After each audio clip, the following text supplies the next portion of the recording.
Good evening. Tonight, wildfire-related forest closures are prompting complaints of government overreach. Are our smart devices quietly listening in all of our conversations? And our evolving tipping culture, gratitude or pressure? From Montreal, I'm Eddie Takalik. And I'm Gary MacDonald. This is episode 46 of Night Talk. And just before we begin, I just want to point out something. We are testing another new piece of software this evening. So if there are a couple of little glitches or pauses or bumps along the way, that's what it's all about. It's a shakedown cruise, and you're part of it. And join in with us. So let's begin with a reminder. We want to hear from you. Post your comments and we will share as many as possible. Honest, unfiltered Canadian, the conversations we should be having. So as a society, we must do everything possible to protect each other, to protect our communities, to protect property, and of course, to protect lives. Last week, we issued a province-wide burn ban. That was absolutely necessary. As tinder dry conditions continue to persist from one end of the province to the other, the risk of wildfires increases. And the risk is very, very high right now. We've had briefings from Environment Canada about the near-term forecast, and there is no significant rain in sight. This means more dryness, and it means more risk. We're here today because the experts have advised, and we agree, that more precautionary steps are required. We have to stay in front of this. We can take steps while we are in the middle of trying to fight fires, or we can be proactive and try to prevent them. And we have chosen to be proactive and try to prevent fires. So based on the recommendations of Scott Tingley and his team, they recommended, and we agree with the following. Effective 4 p.m. today, we're telling Nova Scotians, stay out of the woods.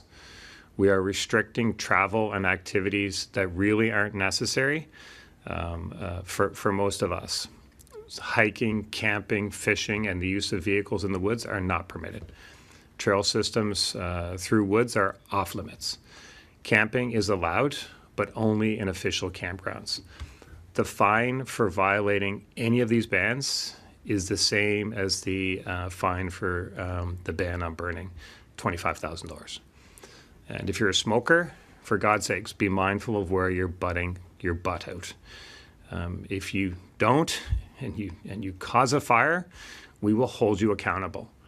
So what does this mean if you have a home or cottage surrounded by a wooded area? We strongly encourage you to stay out of those woods, regardless of where they are. Please don't do anything that could unnecessarily put you, your family, or your neighbors at risk. This situation sucks. Summer is one of the best times in Nova Scotia, and we all look forward to getting outdoors and enjoying our scenic beauty that surrounds us. I get that, and I'm right there with you as Nova Scotians. But you can still go to the beach. In fact, that's a great place to be on these hot, dry days. Just no bonfires. If there's a short trail to get from point A to point B, like from the parking to the beach or to the lake to fish, that's fine. But that's it. No heading into the woods to spend time there. Eastern Canadian provinces are imposing strict forest closures due to extreme wildfire risk, with Nova Scotia and Newfoundland Labrador levying huge fines, even jail time for violators. Now, supporters say it's a necessary precaution to protect lives and property, while critics are arguing it's an infringement of personal freedoms and possibly constitutional rights. And I apologize to Premier Houston for the typo in his graphic there a couple of minutes ago. Eddie, this was the Premier just over a week ago announcing a ban. They had no wildfires burning of any significance in the province at that point in time. But as you heard, all of the information they were receiving was that, we are a tinderbox waiting for something to happen. Now, on top of that, Newfoundland and Labrador, again, one of those areas where you don't hear anything about wildfires very often, and they've got a couple of dandies, including one that just keeps growing, and at last I heard was just approaching the outskirts of St. John's. Mm-hmm. Now, if you think the $25,000 fine in Nova Scotia was significant, wait until you hear what they did in Newfoundland and Labrador. Yeah. Despite the serious nature of what's happening, we are continuing to see reports of people setting fires, and in some cases setting fires intentionally. I don't know the word that I can use to say how I feel about this. Beyond troubled and frustrated that this is reckless and irresponsible behavior. So as we said, we have taken decisive action to help address this situation. Yesterday, we announced we would increase fines for violating the forest fire regulations, and as I said today, we'll share the details. So effective today, new fines will range from $50,000 to $150,000. For a first offense, when a ticket is issued, fines will increase from $75 to $50,000. And imprisonment in default of payment will increase from 3 days to up to 6 months. For a subsequent offense, fines will increase from $150 to $75,000. Imprisonment for not paying will increase from 6 days to up to 6 months. Where there's a summons issued, a first offense, fines will increase from $500 to $50,000 to $100,000 range, and imprisonment will increase from up to 3 months to up to 1 year. For a subsequent offense, fines increase from a minimum of $1,000 to $75,000 to $150,000, and imprisonment in default will be increased from up to 3 months from up to 1 year. It's very clear that these penalties for violating the regulations needed to be higher, and everyone needs to take this very seriously, and I think it's very clear that the size of the increases and the penalties, including imprisonment, that we mean business, and we want people to listen and take this seriously. So like I said, if people in Nova Scotia thought $25,000 was a huge fine, wow. Now, on top of all of that, entering the debate is the Canadian Constitution Foundation, arguing the ban and heavy penalties are a violation of personal rights. We're creating a culture where we value safety above any other value, including our fundamental freedoms, our freedom to move around our communities. When you describe everything as a safety issue, it means everything can be controlled. So some people will take a route where they don't have access to transit and they might not have a vehicle, so they take their bikes through a forested trail to get to work. And these are people who especially work in lower income jobs because they don't have a vehicle. Okay, so let's have a look at a couple of things here. Let's start off with the forest bans safety or overreach. Public safety versus civil liberties, it's a balancing act, always is, especially in emergency situations. And I can tell you, knowing a number of people involved in emergency management organizations, they do not take any of this lightly. When they're making a recommendation or making a call, they do not take it lightly. Contrary to what some people may think, right. That's not the case. And the other thing to remember is not only are these people dedicated to trying to protect lives and property to the best of their ability, never mind what's, some of the politics involved behind the scenes leading up to this or after the event, but focus on the situation at hand. They do not take this lightly in any manner. Yeah. Exactly. And when you watch the training that's involved for them as well, which they're doing all the time, again, I can assure you from my personal knowledge that there are top level people, dedicated people, and they will challenge the politicians if there's any kind of a pushback as to, maybe do we need this restriction? Yes, you do. And this is why. Penalties with teeth. Well, here's the question. Are they proportionate? And I'd love for some of our viewers to weigh in on this one. Do you think like a $75,000 fine and 6 months in jail if you don't pay it? Do you think that that's a little heavy-handed over the fact that you violated a ban on either going into the forest or going into the forest and lighting a campfire or having a fire in your backyard when there's a burn ban on? Do you think that it's proportionate? I've got a few thoughts on that we'll get into a little bit later. Public perception, principle, mistrust, inconvenience. Yeah, on the principle of I have rights under the Constitution. Yes, you have rights under the Constitution, but you also have a responsibility in a democracy to use some common sense at times. Mistrust, this goes back to the conspiracy theories that started blowing up on social media during the pandemic. Right.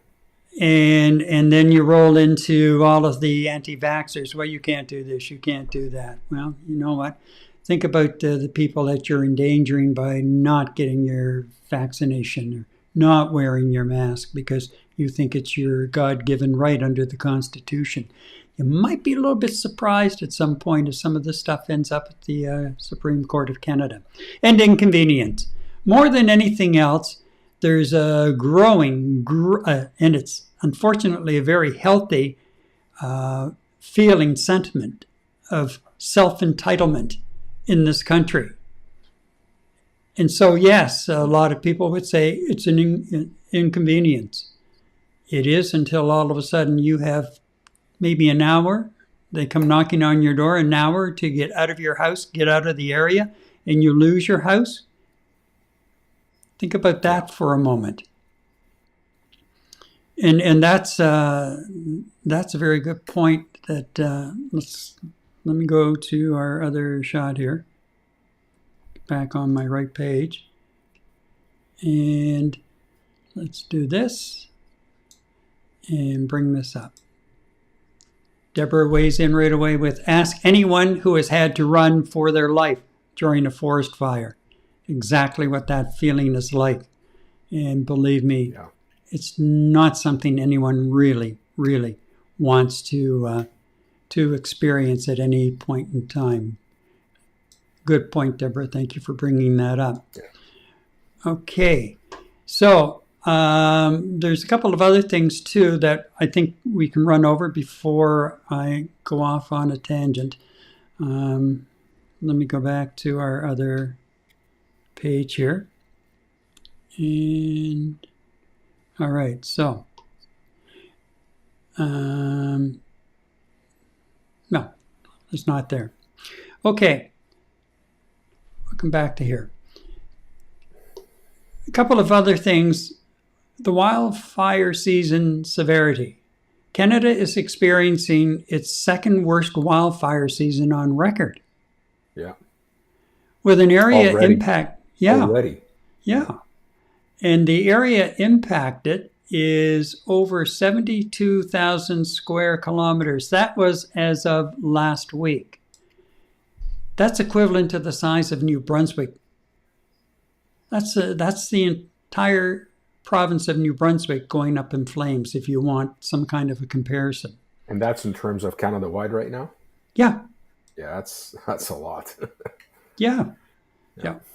One province, if it was all centered in one province, the province of New Brunswick, it would be wiped off the map. It'd just be one big black hole. Yeah. Then you have historical context. This surpasses the 1989 season and is about half the area burned in the record-setting season of 2023. Half the area so far. Mm-hmm. Because we have a lot of, pardon the pun, ground to cover before we get to the end of wildfire season. The official end of wildfire season is October 15th. And the ban in Nova Scotia is on until October 15th, unless condition. Yeah. unless conditions improve dramatically. Or they can worsen. Yeah, exactly. Yeah, And as a easily. matter of fact, they had a fire last night in the Bears Lake area outside of Halifax. Just boom, sparked up. I haven't heard what caused it. Could have been lightning. Could have been a spark from something.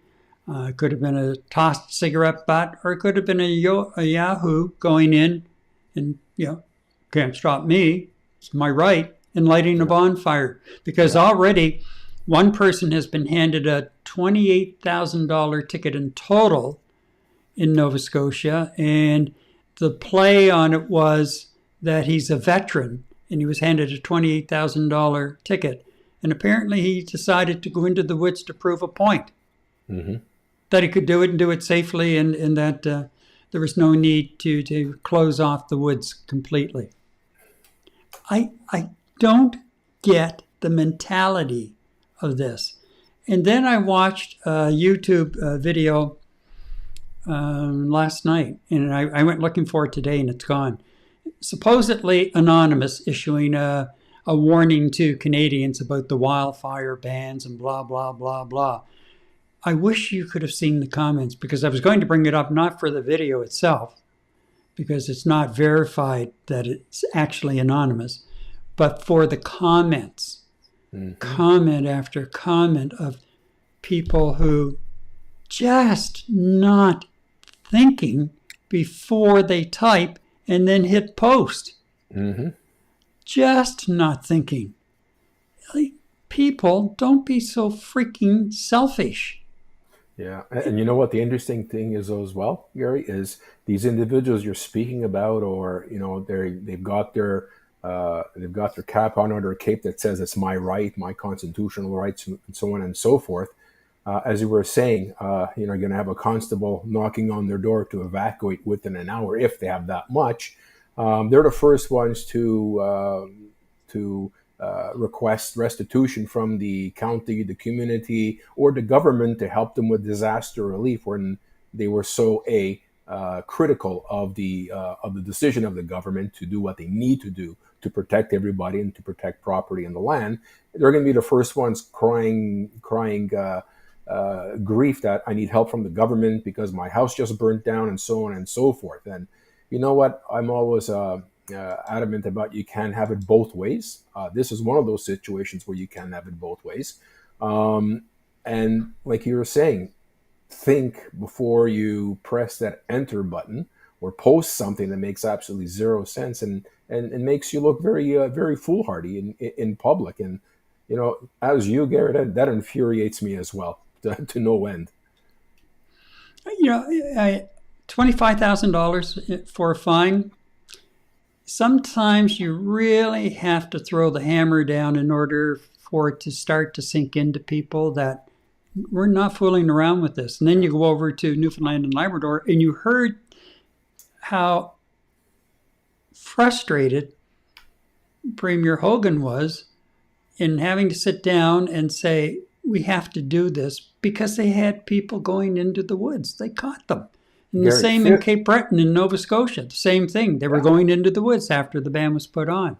50% plus of forest fires across the entire country are because of the human factor. I mean, everybody's going to say, well, it's nature and it's lightning strikes and whatnot. Statistically, it's a little more than 50% of forest fires that get started in this country is because of human beings. And here's something I always go by. At a group of 10 people, you have 8 that are really fantastic, law-abiding, not selfish, think about everybody else, really, really great people.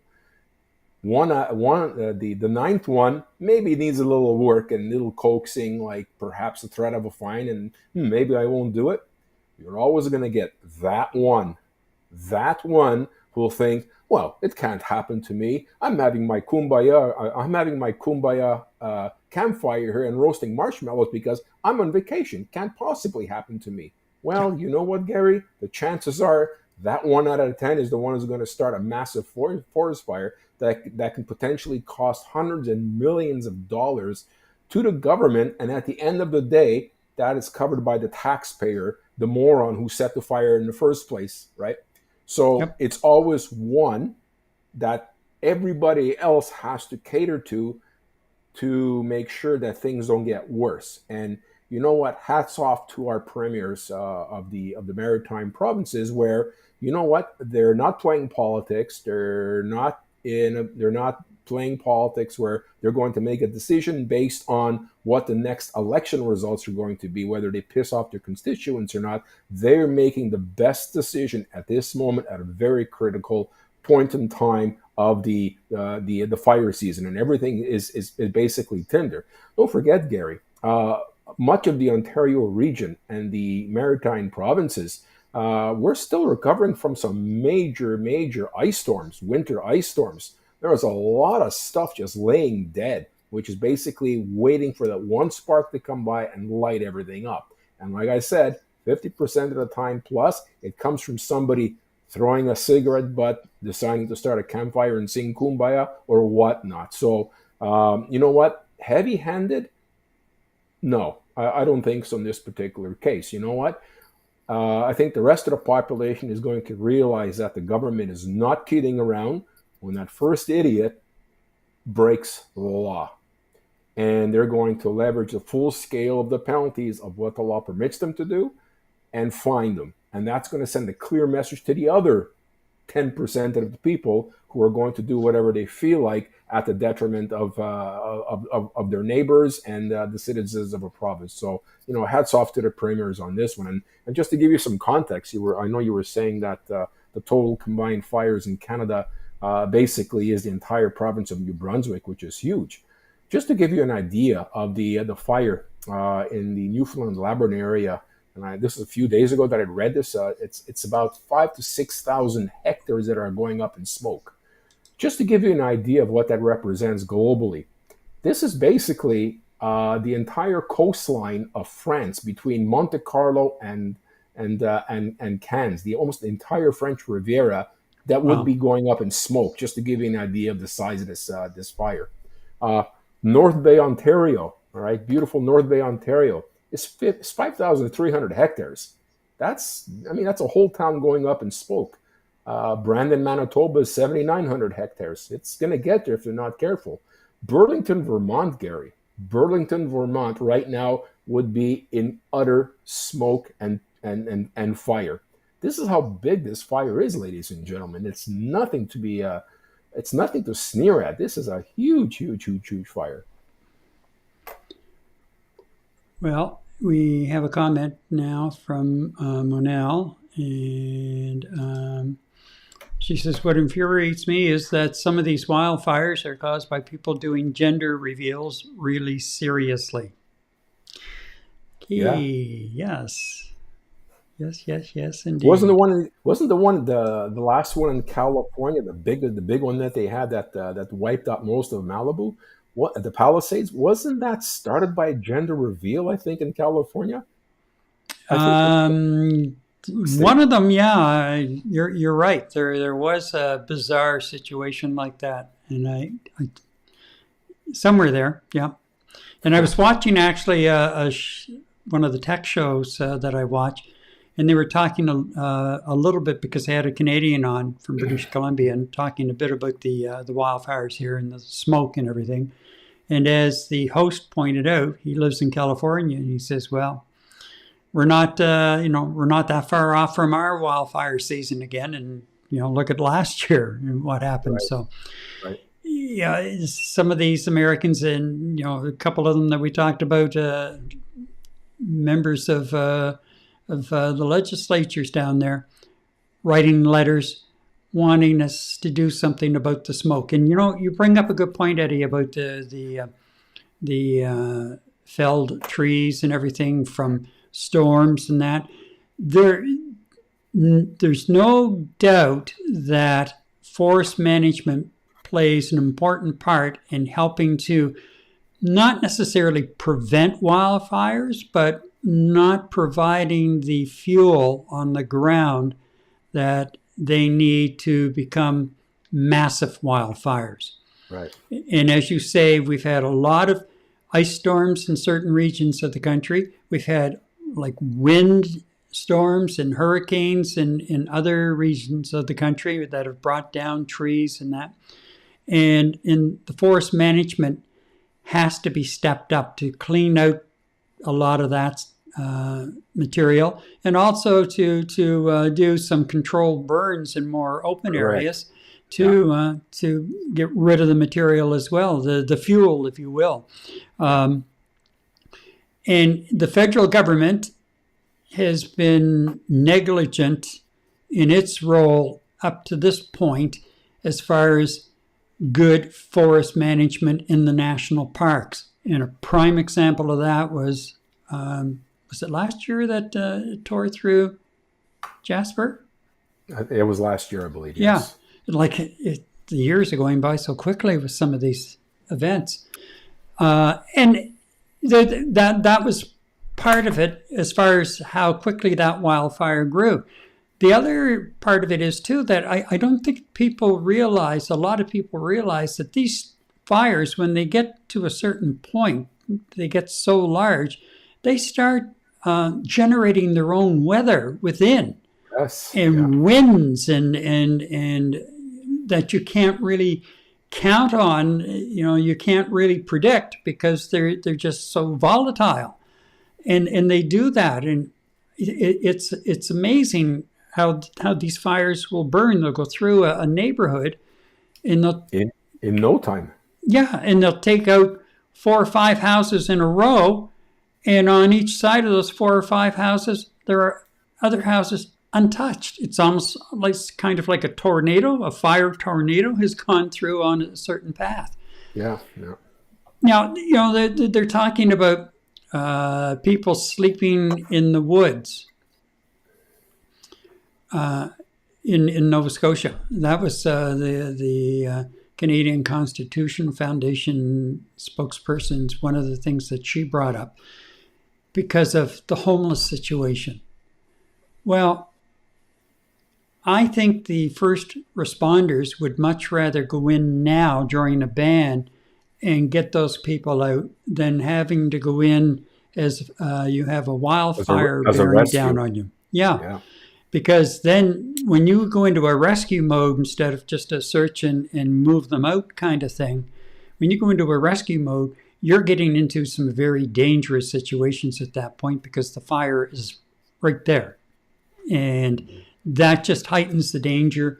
And that's the other thing that a lot of these people, I have rights. Well, yes, you have rights. And so does the first responder who's on the front lines fighting that fire, left his or her family behind, and something may happen. They may end up getting trapped by a fire and lose their lives. Have you thought of that?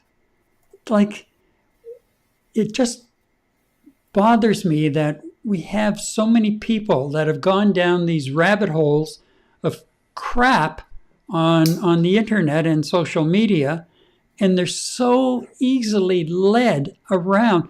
They talk about those of us who are exercising some common sense and displaying some common sense as being, rabbits. We're just being led around. No. Take a deep look inside of yourself. You're the rabbit that's being led around. Not the rest of us. And I've seen some horrible comments on social media where they're saying, well, I'm staying in my home, I'm not going anywhere, and you know what? If I have to be rescued, that's their job. I mean, you hear comments like this, and you say, "Are you for real? And are you running on full thrusters? What do you mean that's their job to come and rescue you? You're going to risk somebody else's life because of your stubborn nature?" Human nature just kills me. And Gary, it goes back to my mathematics I mentioned before. It's 1 out of 10. It's always 1 out of 10. And you know what? The impact factor of that one individual could be tremendous if in fact something does happen where they A, start a fire, or B, a firefighter loses his life because he had to go in and rescue said individual, right? It's just, I don't get it. I can do nothing but shake my head and wonder about the intelligence and the selfishness of some individuals. Unfortunately, they're like you say, they're among us. Yep, and the selfishness, that's a key factor as well. Selfishness, self-entitlement. Like, who do you really think you are? It's not the first time. I remember growing up as a kid, we had fire bans, and the woods were closed, and you were told not to go into the woods, and you did it.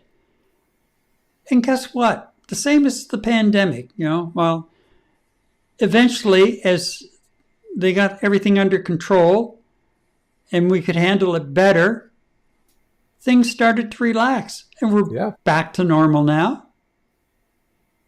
Like, where were they coming from with some of this crap? It just sometimes I just want to, I don't know.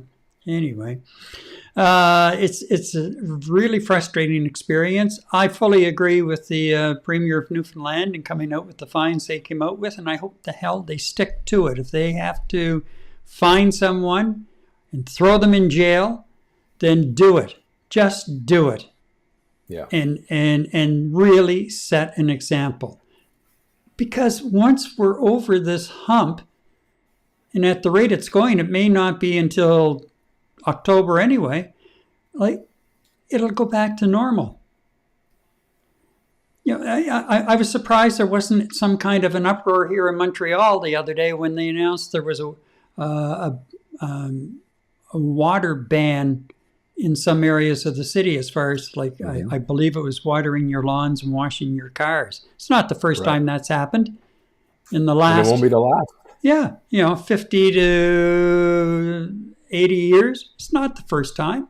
And as you say, Eddie, it's not going to be the last. As a matter of fact, like wildfires, it's becoming the new norm. So we might as well get used to it. And why would you, when you know that your water source that you're drawing from, why would you go out and wash your vehicle? Because you're using potable water to wash your vehicle. Like, So we've got some comments coming in here. So let me just make room for them. And let's start. Manel came back and said, the last fire caused by a gender reveal was 2020. Thank you, Manel. We have Greg checking in here. Common sense is uncommon, as told to me by my father, Clarence Zed, in June of 1977. You cannot fix stupid. Oh, that's one of my favorite sayings, Craig. It's so true. That's number 10 of 10, right? Exactly. Yeah.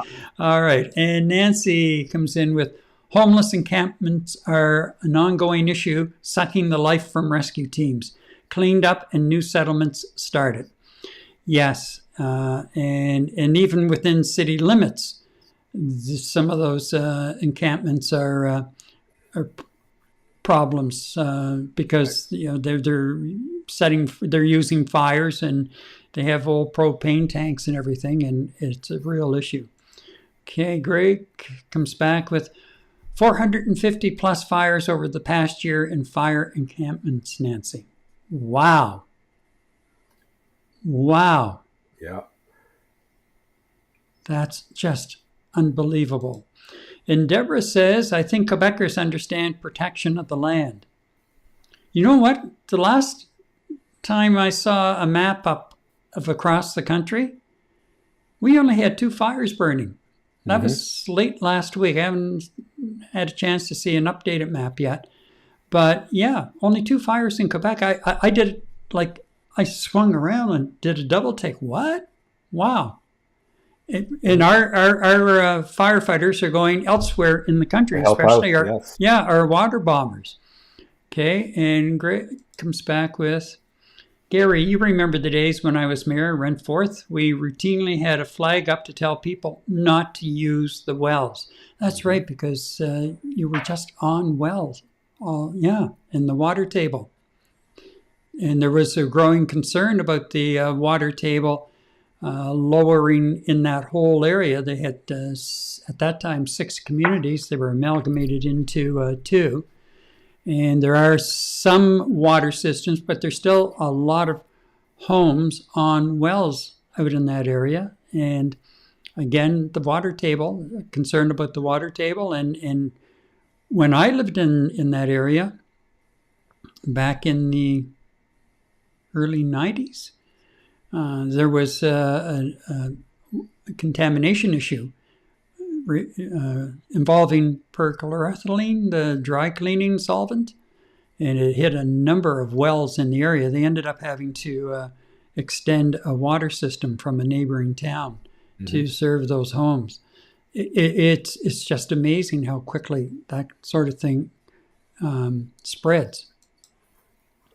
And then now we currently have 10 fires in Quebec, but none of them are out of control. Okay, so it's up 8 from the last map I saw, which was last week. I don't remember what day. But still, only 10 fires in a province this size with all of the woods that we have. And we've had a lot of what you brought up earlier, Eddie, of a lot of damage from ice storms in particular. Big time. Here. Yeah, exactly. So, wow. That's really, really interesting how that's playing out here. In the fact that our water bombers, it was one of Quebec's water bombers that got hit by the drone in California earlier this year when they were down helping with the wildfires down there. So yeah, they're all over the place. And now we've called in the armed forces in I think it was Manitoba, and maybe BC, Manitoba, I think for sure. To help out fighting fires. There we are pulling in the armed forces to do this sort of thing as well. So it's just... And I think Newfoundland also brought in 40, 50 military personnel as well to help out. Yeah. So it's folks, please just do as you're told. It's only for, a couple of months. There'll be next summer, but just do what you're told. And here's the other thing for a lot of people, and it could very well impact some of these people who are self-entitled and go about, ignoring the bans. Think about your insurance, and think about if you live in a rural area and it's, a wooded area. Think about whether you're going to be able to get insurance next year on your home. Just think about that. Mm-hmm. Maybe you'll stay in the house. Go downstairs to the basement where it's cool and watch your movies or something. Play some games or something. But think about that, because it's getting to a point where insurance is getting extremely expensive for a lot of people. And now getting to a point where more and more insurance providers are just walking away. Nope, not that area. Not at all. Too many fires, too much history, too many claims, and so it goes. And Greg says that's another thing, Gary. Eddie, in Nova Scotia, the drones are interfering with fighting the fires. Mm-hmm. Somebody trying to get the great shot. It could be, for all we know, it could be a reporter or who the hell knows who, but they get in the way. Right. And I can't even begin. I just can't begin, because my voice will be gone again and we'll be here half the night, and I'm not going to do that. But there are also regulations about whether you can fly your drones over certain areas like that now anyway. But why do you need regulations? Yes, I know there might be the citizen journalist who wants to try and get a good piece of video that it can pop on Facebook or YouTube, and then have perhaps a couple of the networks coming and asking for permission to use it on their newscasters.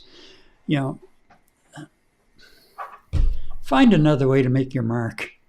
Yeah. It's just endangering people doing a job that's tough enough as it is. Like, would you want to be flying one of those planes? And in some cases, over some of the bigger fires, like a 737 loaded with fire retardant, and coming in and and dropping it. Like, I don't think I'd want to be, for sure. Okay, Greg says what?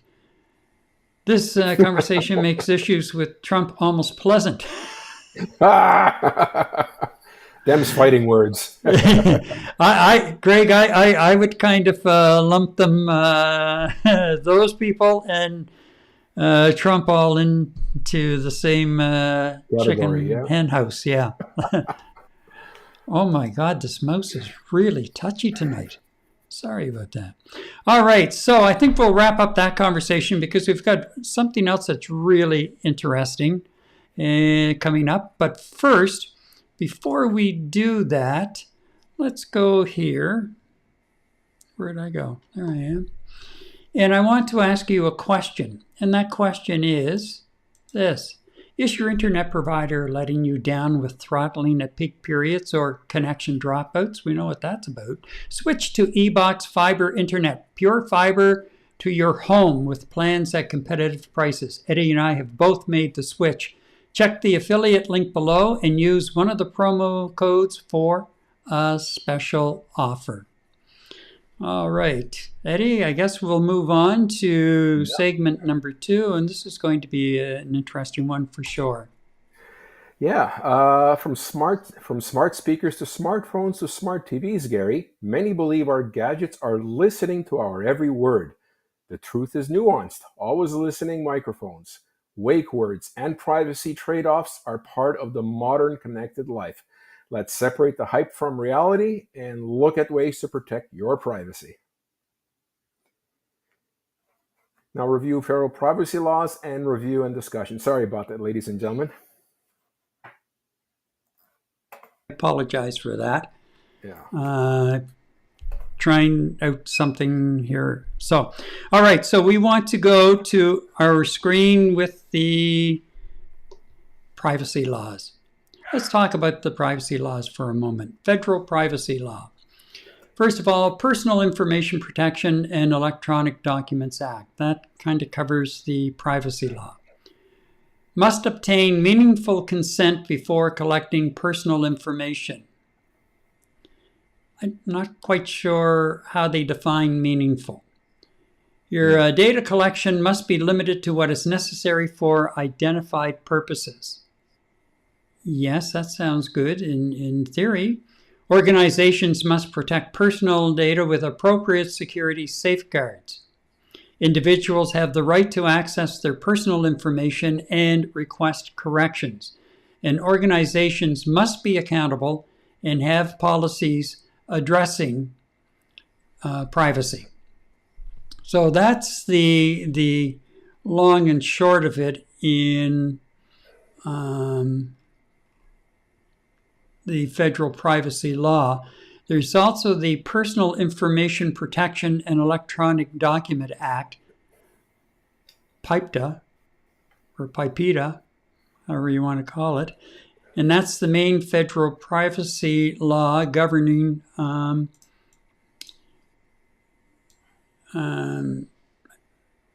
how private sector organizations collect, use, and disclose personal information in the course of commercial activities.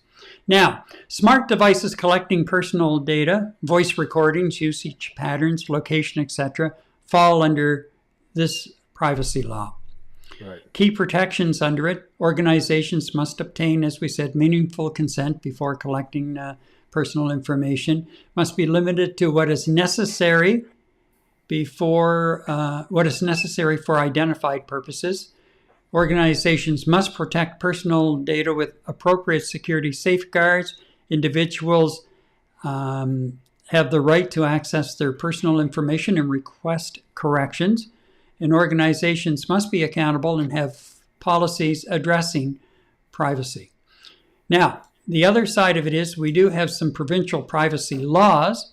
Some provinces deemed substantially similar to the federal. Quebec, an act respecting the protection of personal information in the private sector. British Columbia, Personal Information Protection Act. And in Alberta, the Personal Information Protection Act. These laws apply to organizations operating within those provinces and may have some differences in the requirements. So, where do we go from there? Well, let's see. Let's see where we go from there.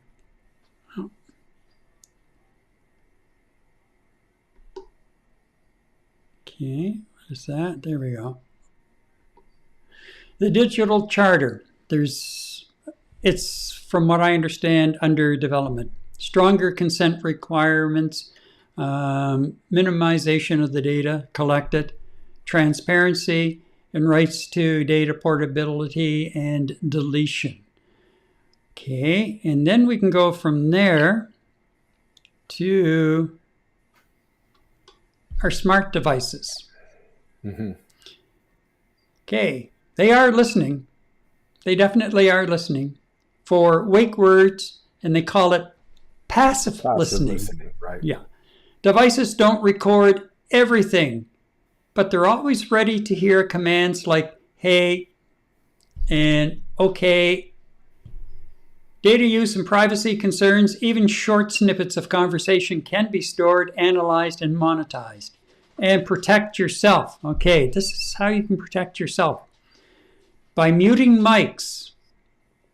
And if you do that, then if you go, hey, what happens?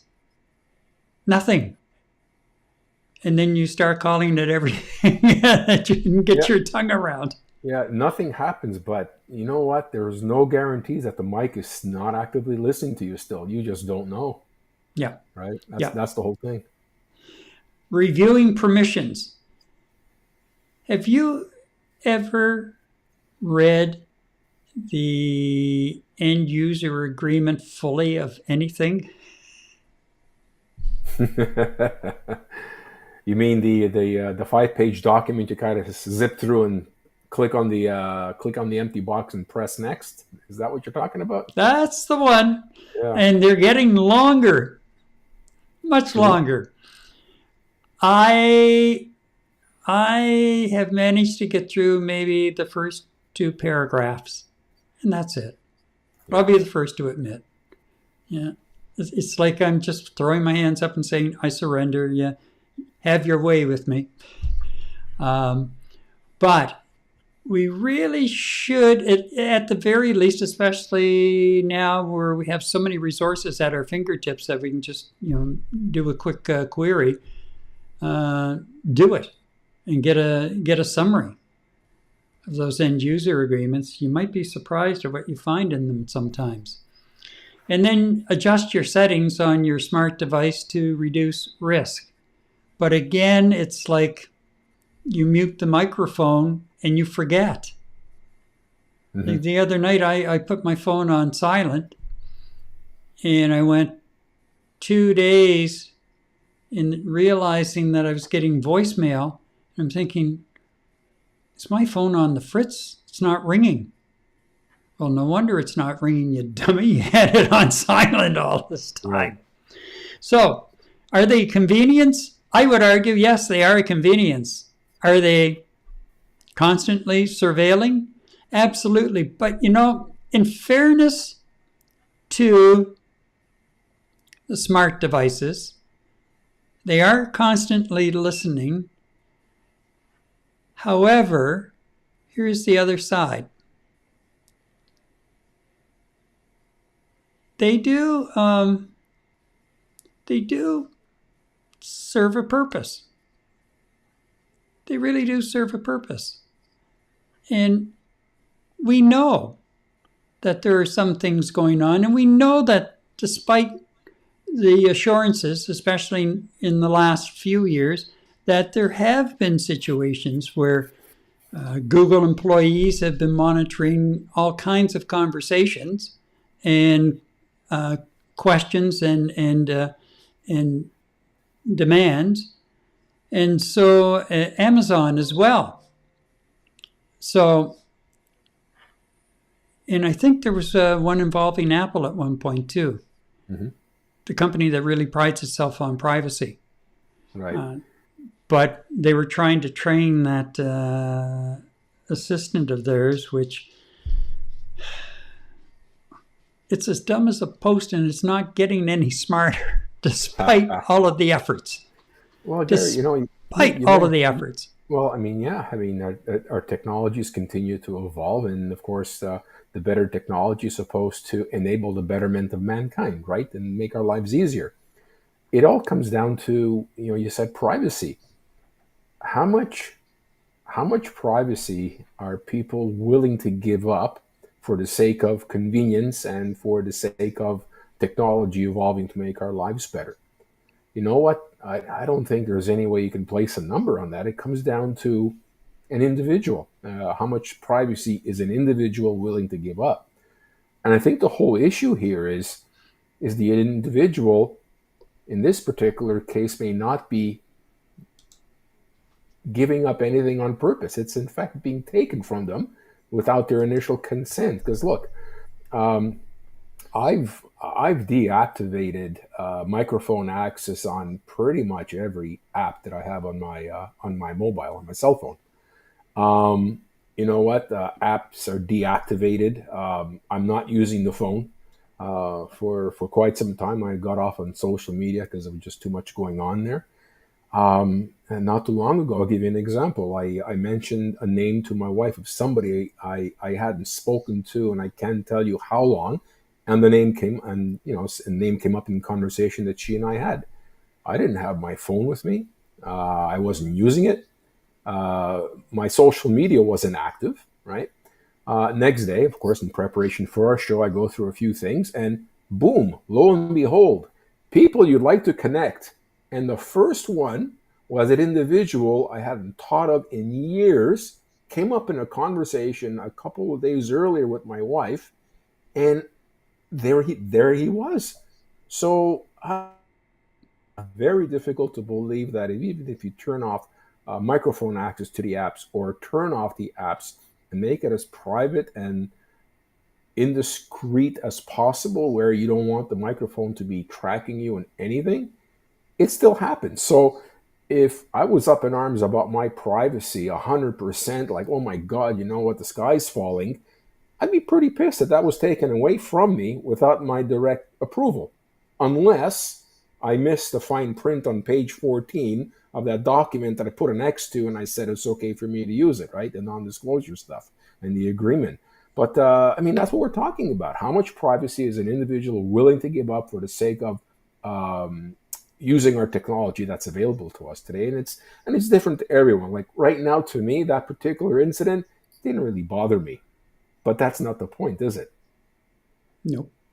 Right? Nope.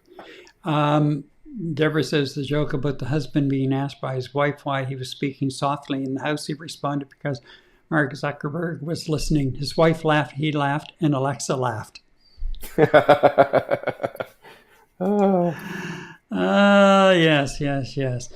Yeah. But the other side of it is, Eddie, we're forgetting, yes, these things are tracking us to a degree, whatever that degree is. But we're forgetting that what we're doing online as well, most of these companies that are behind the smart devices at the moment have all kinds of information on us already through our online activities. Right. And things that we buy and all sorts of things like that. So there's some of that involved too. So I guess what I'm saying is that the smart devices aren't the only culprit. They're just another cog in the wheel.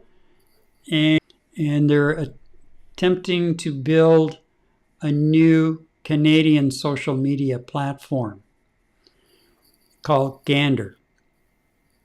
And they had a bit of a media blitz last month around this.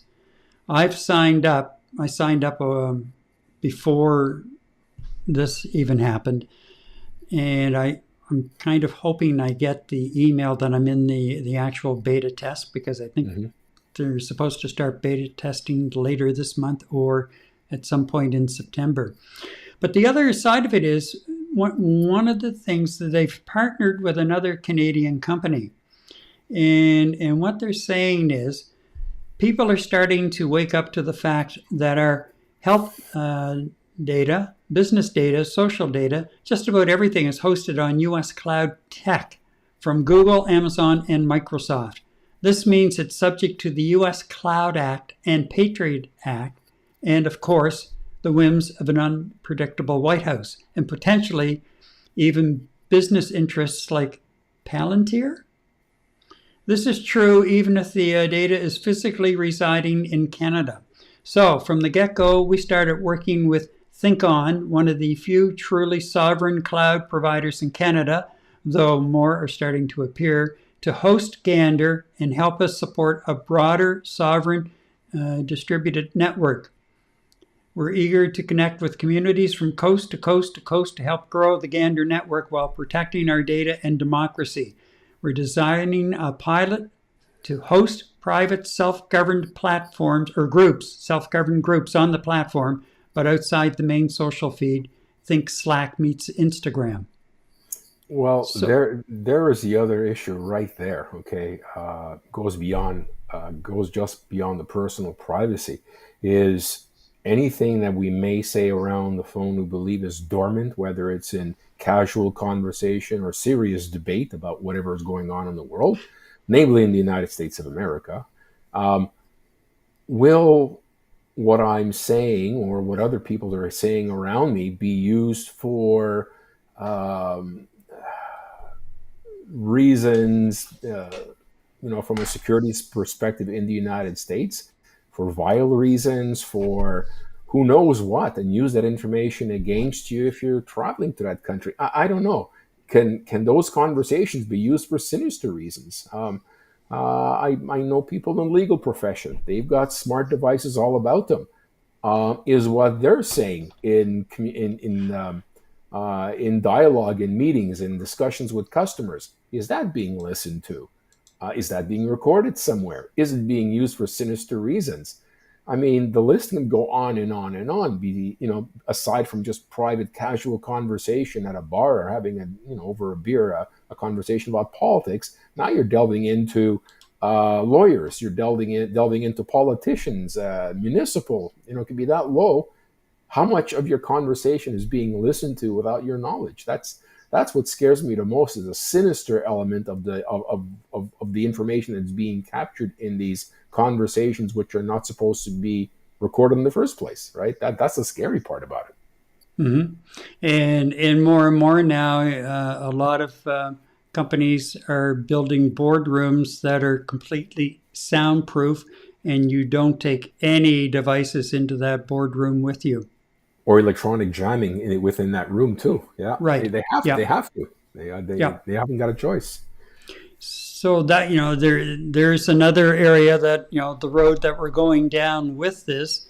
We've become so good at it, and then of course just the other day, ChatGPT 5.0 was released, and it's supposed to be capable of a whole whack of new things as well. And here we are, we're helping ChatGPT grow as far as its knowledge is concerned, based on what we're asking it, what we're feeding into it. And how safe is that information? I asked it one day, this is very sensitive, this is confidential. Will it remain that way? Or are you using it?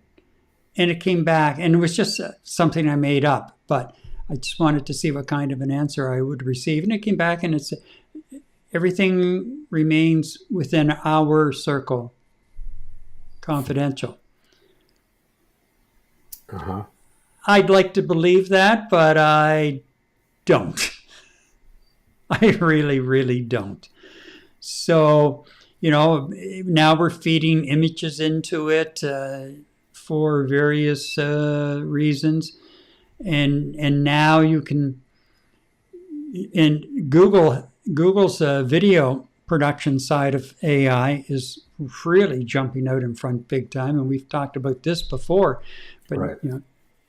it's making deep fakes very, very mainstream, very easy to produce, and very easy to put out onto the web in a heartbeat. Yeah, and there's software out there to assist AI to eliminate any watermarks in the digital data of what you're Yep, actually looking at, so you'll have absolutely zero idea if it's a deep fake or not at some point, yep, right? yeah, yep. That's where we're headed, and it's.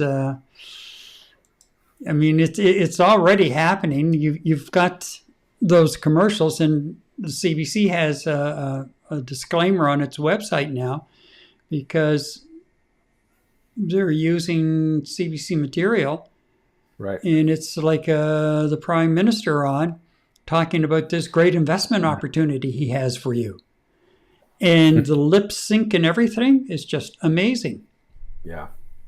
just amazing. So. And then look at what YouTube's doing.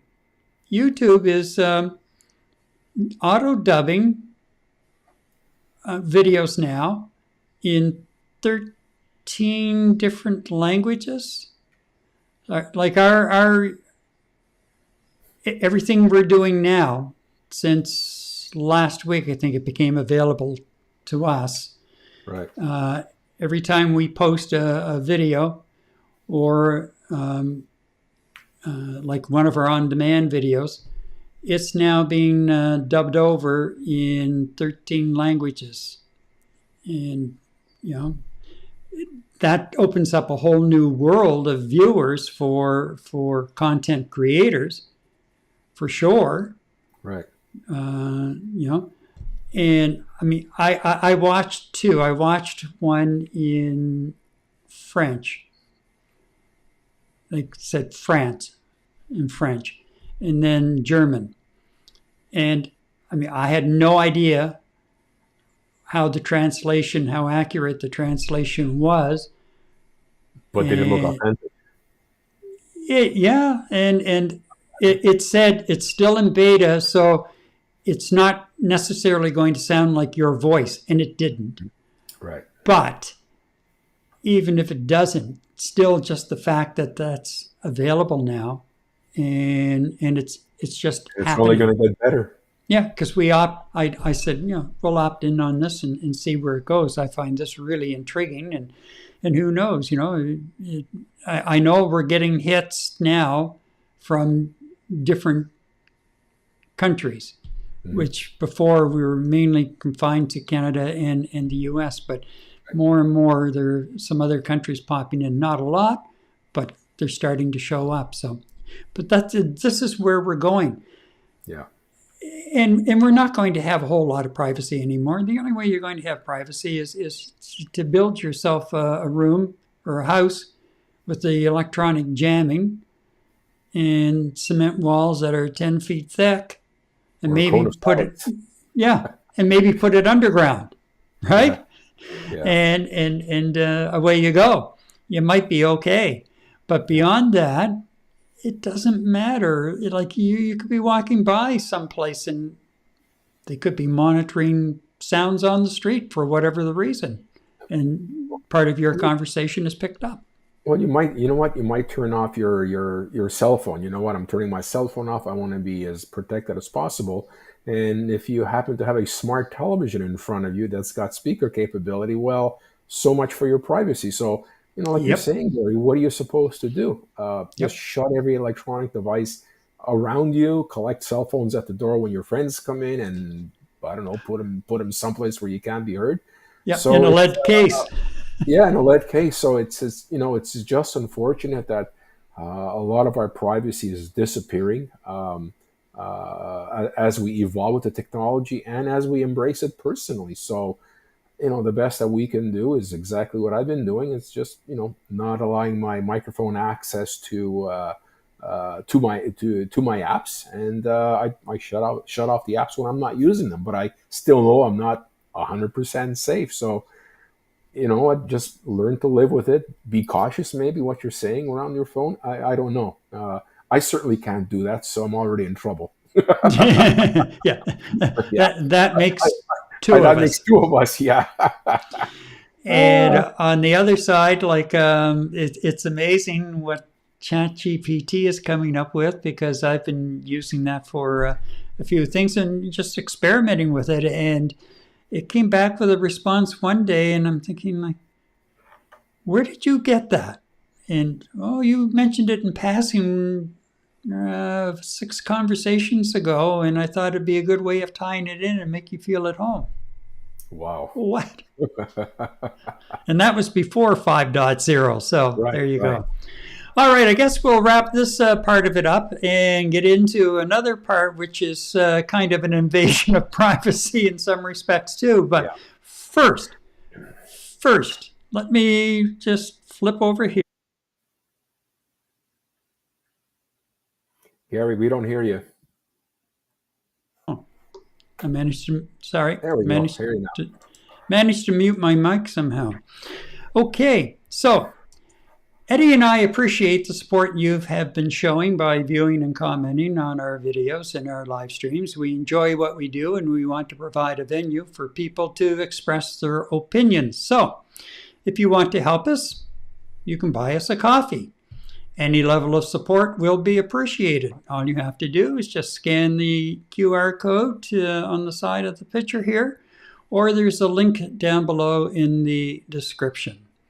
And we thank you for your ongoing support, whatever it is. All right. So let us now move on to, speaking of coffees, this summer when grabbing a coffee or shopping, you might notice one thing. Nearly every transaction point of sale now asks for a tip, even when it's not a restaurant. Tonight, we dig into the tipping culture, from Quebec's new rule saying tips must be based on pre-tax amounts to the creeping annoyance of prompts everywhere else. Is tipping fatigue real, or is tipping here to stay? Eddie, what's your thoughts?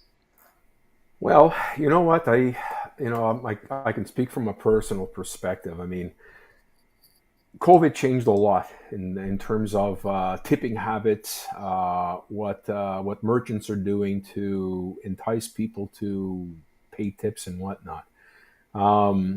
Just a little after, just prior to COVID and during COVID, actually prior to COVID, I went out on a private venture in terms of working on a project that develops delivery service, delivery services for restaurants, very similar to what you see today with DoorDash and whatnot.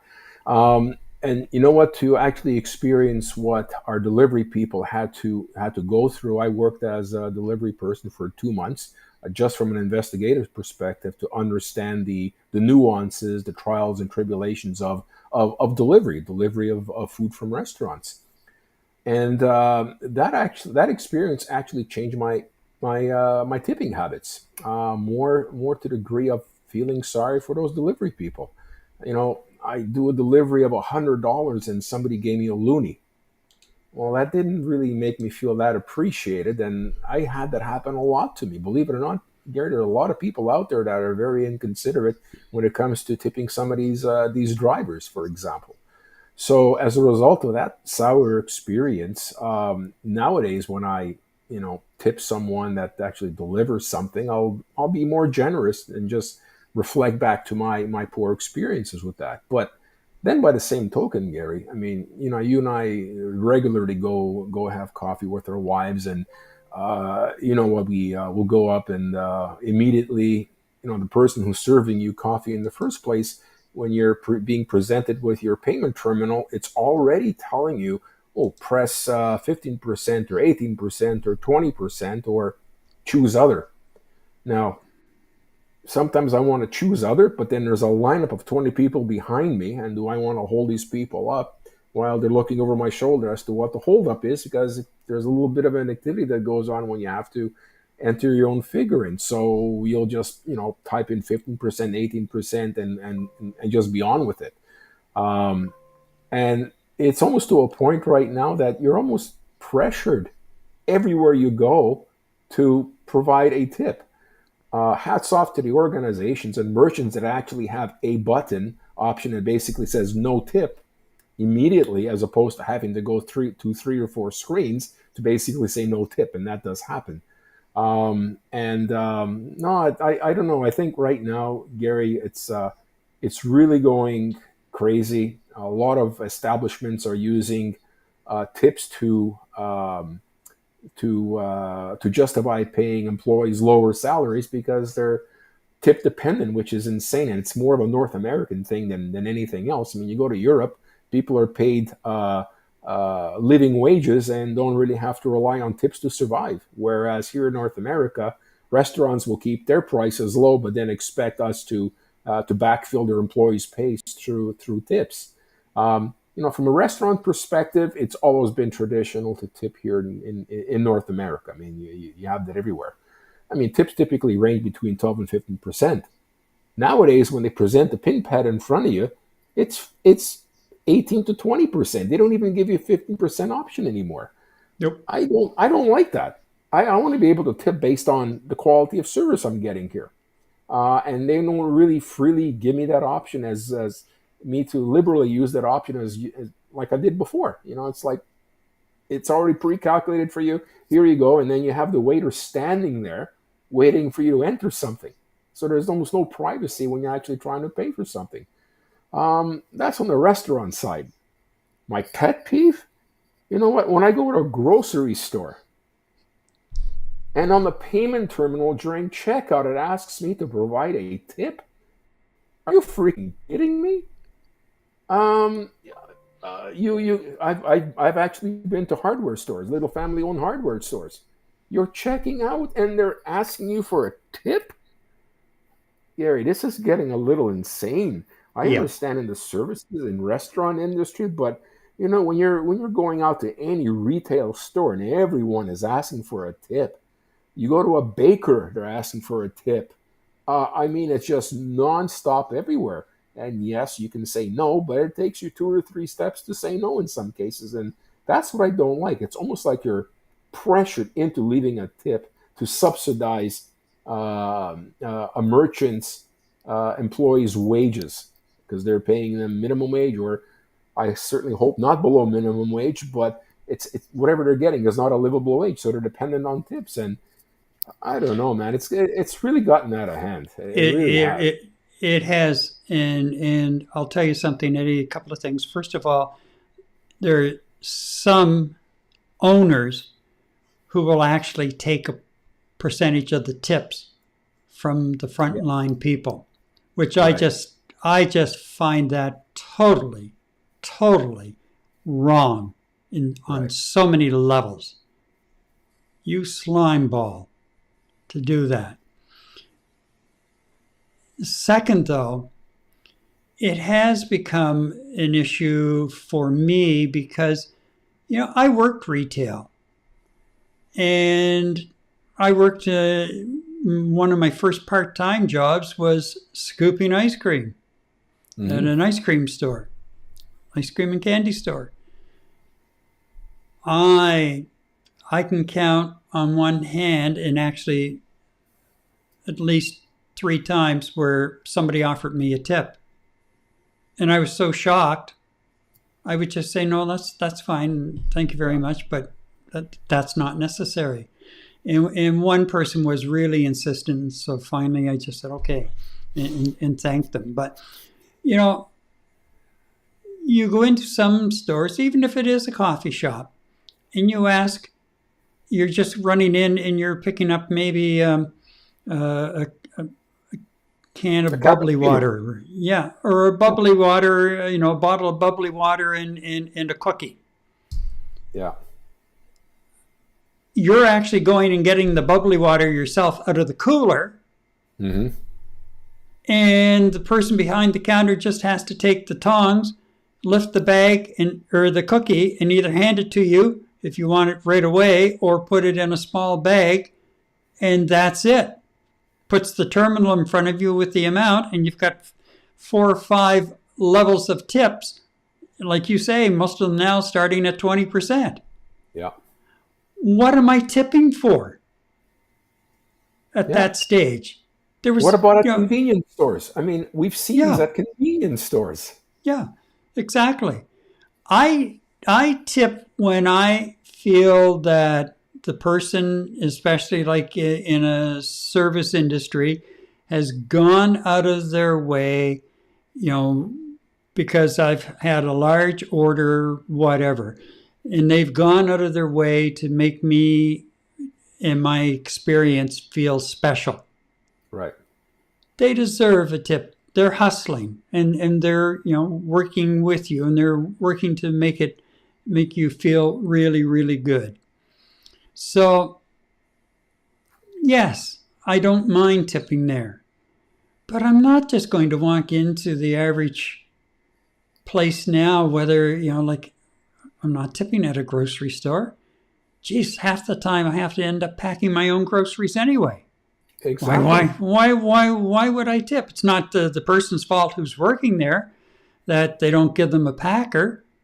And I certainly can see that the prices have not decreased because they don't have packers or that they've brought in the self-serve sections. Yeah. Yeah, I won't use them. I refuse. Totally refuse. I walked into Metro one day and the only cash open was the service desk, and they were busy with the bottle exchange or whatever it is that they've got going there now. Mm-hmm. And I just walked out. I don't need this. I'm not going to use that self-checkout for a couple of reasons. First of all, like I say, prices have not come down, and here I am packing or checking myself out and packing my own groceries. And secondly, I don't trust them. I just don't trust those machines and the way that things can go wrong, and all of a sudden it's on you to prove that you weren't trying to pull something instead of on the company and the machine to prove that it was you. They're doing quality control on your work. Yep. Literally, yep. Right? Or they're charging you, like they're accusing you of, well, you didn't check all of the lemons or something. Right. They're accusing you of that. I don't trust them. I just don't trust them. So I'm not going to use them. Yeah. And I won't. And if it means sometimes that I have to walk out because that's all that's open, oh well, I'll do it. Well, can you imagine? I mean, here we have the Europeans. I mean, in Europe you don't tip, okay? That's because they all make professional living wages out there as servers, people working in the service industry. They come over here to North America to a restaurant or whatnot. Can you imagine what's going through their heads when, like, what is this 15% for? For what? I mean, a lot of them still freak out about it. And now that's pre-COVID. Can you imagine what they're being exposed to now when you're walking into a bakery or a convenience store or a grocery store that absolutely has nothing to do with the services industry when it comes to restaurants and that type of thing, asking for tips? You know what I'd be saying? What's become of this North American society? And I don't know, Gary. Look. I told you during my little story there, when I was on the road and I was delivering, and somebody gave me a measly loonie after I had 50 pounds of food that I lugged up 10 flights of stairs to give me a loonie. It's like that's a slap in the face. So you know what? That was my experience and my decision to be a little more generous when I'm actually going to a restaurant or somebody's delivering something to my home. But you know what? I draw the line where as soon as I step out of my house and I'm going in to buy something someplace or get served for something that traditionally never, ever, ever asked for anything, now asking me for 18% tip when I picked up the bag of chips off the counter myself, or like you said, pulled the cold water out of the freezer myself and presented it to the cashier and asking me for a tip? What on God green earth? And you know what? That is very stressful for a retailer. It's become a stressful exercise to buy something. You know what? I'm glad that the government has put in some laws here in Quebec in terms of tipping based on the on the purchase value of what you bought at the restaurant before taxes, that's great. I would go one step further. I think that the government should regulate who should be in a position to ask for tips, and not just anybody who feels like asking for a tip can.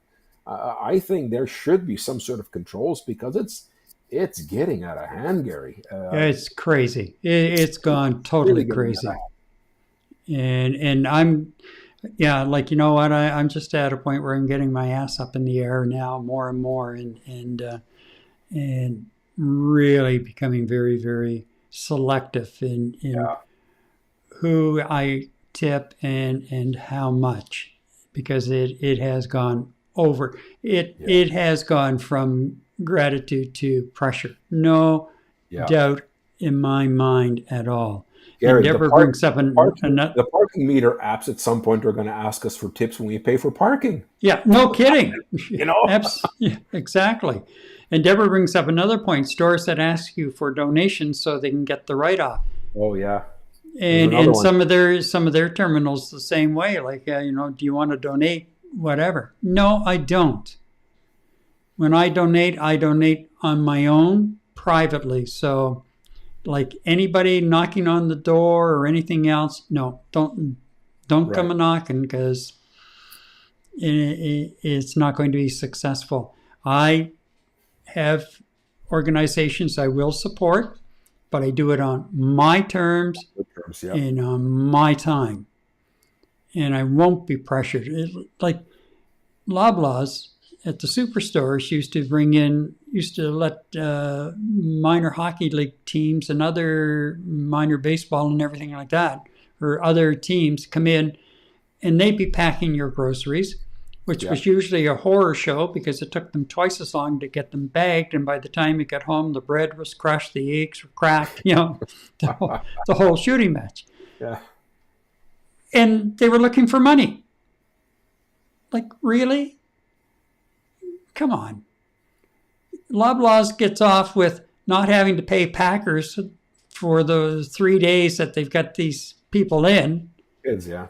And we're being, again, pressured into leaving or making some kind of a donation to this group that you really don't even know, and at the expense maybe of other organizations that you do know and support on a regular basis. And on top of it, one of the most frustrating experiences that you do on a weekly basis, and sometimes even more than a weekly basis, grocery shopping. So, no. I'm on an anti-tip crusade, and you can call me Scrooge, you can call me cheap, you can call me whatever you want, because I've been called a whole lot of names, and it doesn't bother me at all. It just runs right off. And I am clamping down on the tipping aspect of it, big time. Big time. Well, what do you think? What do you think about my comment that government should get involved in regulating who can tip and who shouldn't tip? I think it's a good idea, because what's happening is a lot of these operations are buying their point of sale terminals from organizations like Square, and they're coming already prepared to start accepting tips. And I don't know how it works. I mean, I've had a Square account for invoicing, and I know what they take when you get paid through them. Right. So I'm thinking that they're not breaking out the amount of tips. I'm thinking they're just looking at the amount of money that point of sale terminal is taking in, and this is what we're shipping back to the merchant minus our take. Right. I'm wondering if that's part of what's driving it, is the fact that it's increasing their percentage that they're grossing from providing the point of sale terminals. Yeah. Right. And the service. I don't know why I'm thinking that, but it's just one more aspect of it.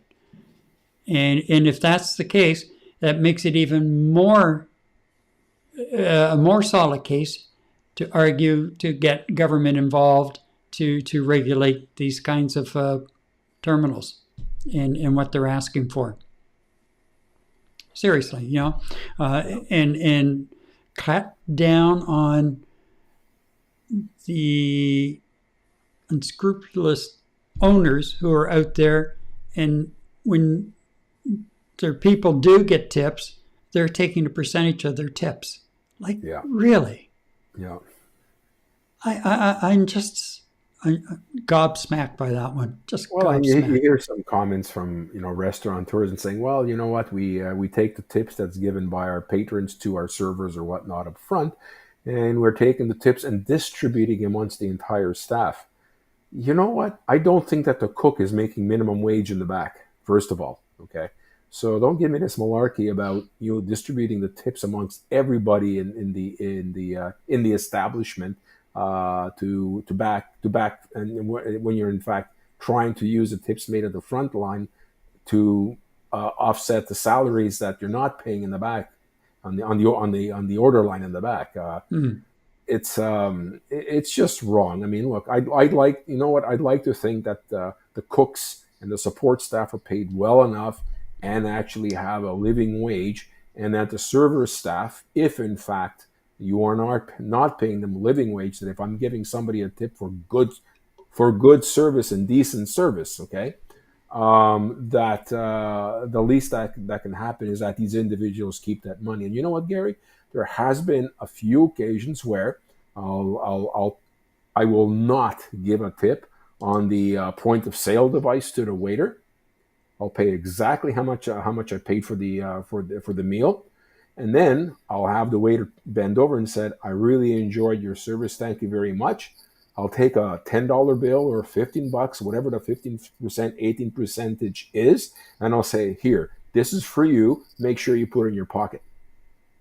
Because I want that individual to be rewarded and not have to share their good work. And I do that very often, where I just very casually get their attention, stick up my hand like I'm going to shake their hands and say, "Thank you very much for the service. You make sure you put that in your pocket." And I'll tell them that, because I don't want it going all over the place, or I don't want the boss to take it, like you were saying, right? So for tips, I try to offer cash, because that's straight in their pocket, which goes to our discussion last week that sometimes I like to hold on to cold hard cash. That's one of the reasons. Okay. All right. And with that, Eddie, I think it's about time to call it a night. We managed to get through it with only a few little bumps along the way with the new software, for one thing. And I don't know why, but my mouse tonight was so touchy, like really touchy. Anyway, but we got through without, we didn't actually lose the feed or anything like that. So that's a good thing. And that's going to be a wrap on episode 46, from forest access bans to government overreach to smart devices that just might be spying on you, and the growing frustration over tipping fatigue. As always, our aim is to get you thinking and talking. Keep the conversation going. Leave your comments below as you watch one of the replays. We want to hear from you. Honest, unfiltered Canadian, the conversations we should be having. And remember to like, share, subscribe to help expose our stream and channel to more people like you. Night Talk returns in 7 days. I'm Eddie Tekalik. And I'm Gary MacDonald. Good night from Montreal.